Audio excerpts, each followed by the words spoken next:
क्या आप जानते हैं एक ऐसे श्राप के बारे में जिसने देवताओं को कमजोर कर दिया था और समुद्र मंथन जैसी घटना को जन्म दिया था।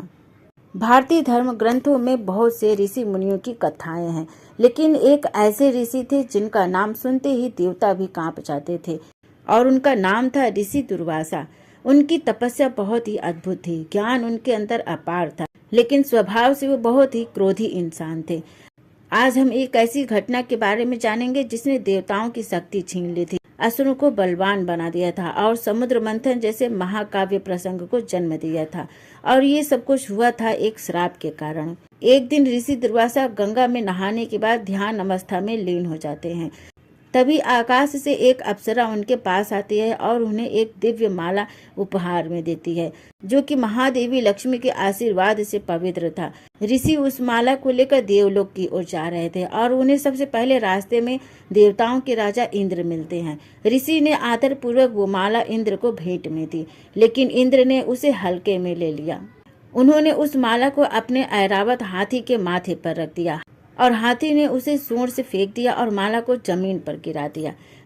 ऋषि दुर्वासा बहुत ही क्रोधित हो जाते हैं। उन्होंने इंद्र से कहा कि हे इंद्र, तुमने दिव्यता और भक्ति का अपमान किया है। तुम्हारे अंदर अब देव तुल्य कोई अधिकार नहीं है। जाओ, तुम और तुम्हारे सारे देवता अब से बलहीन और दरिद्र हो जाएंगे। ये कहते ही दुर्वासा ऋषि ने इंद्र और सभी देवताओं को बहुत ही भयंकर श्राप दे दिया।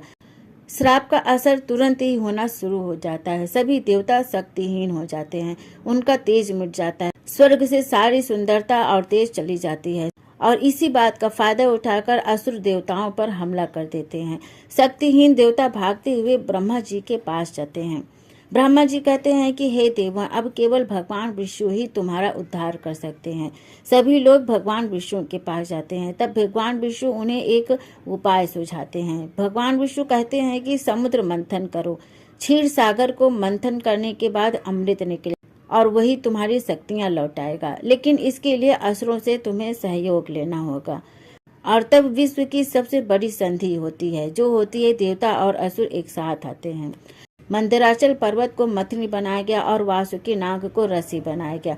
समुद्र मंथन आरंभ होता है। मंथन से सबसे पहले हलाहल विष निकलता है, जिसे महादेव शिव अपने कंठ में समा लेते हैं। उसके बाद 14 रत्न निकलते हैं और अंत में अमृत का कलश निकलता है। जैसे ही अमृत निकलता है, असुर उसे छल से हड़पने लगते हैं। देवता बड़े असहाय थे, वो कुछ नहीं कर पा रहे थे। तभी भगवान विष्णु मोहिनी का रूप धारण करके आते हैं। एक बहुत ही अपूर्व सुंदर स्त्री बनकर असुरों को मोहित कर लेते हैं। मोहिनी ने चालाकी से अमृत देवताओं को पिला दिया। एक असुर जिसका नाम राहु था, वो चालाकी से देवताओं की ओर जाकर बैठ जाता है, लेकिन सूर्य और चंद्र उसे पहचान लेते हैं। भगवान विष्णु ने तुरंत उसका सिर काट दिया। इसके बाद उसका सिर राहु के नाम से जाना जाता है और उसका धड़ केतु के नाम से जाना जाता है। जैसे ही देवताओं ने अमृत पिया, उनकी सारी शक्ति लौट आती है। उन्होंने असुरों को पराजित कर दिया और इस प्रकार ऋषि दुर्वासा के श्राप से अस्थायी रूप से देवताओं की शक्ति चली गई थी। लेकिन उस घटना ने अमृत, राहु केतु और समुद्र मंथन जैसी दिव्य घटनाओं को जन्म दिया था। कभी भी हमें अहंकार नहीं करना चाहिए, चाहे हम कितने भी बड़े ऊंचे पद पर क्यों ना हो। ऋषियों का सम्मान, भक्ति और समर्पण सर्वोपरि है। हर घटना, चाहे वो श्राप ही क्यों ना हो, भगवान की योजना का हिस्सा होती है, जो अंत में कल्याण के लिए ही होती है। वीडियो कैसी लगी आप सभी को? अगर पसंद आए तो प्लीज वीडियो को लाइक, शेयर और कमेंट करना मत भूलिएगा। आगे भी ऐसी जानकारी के लिए चैनल को सब्सक्राइब जरूर करें। Thank you.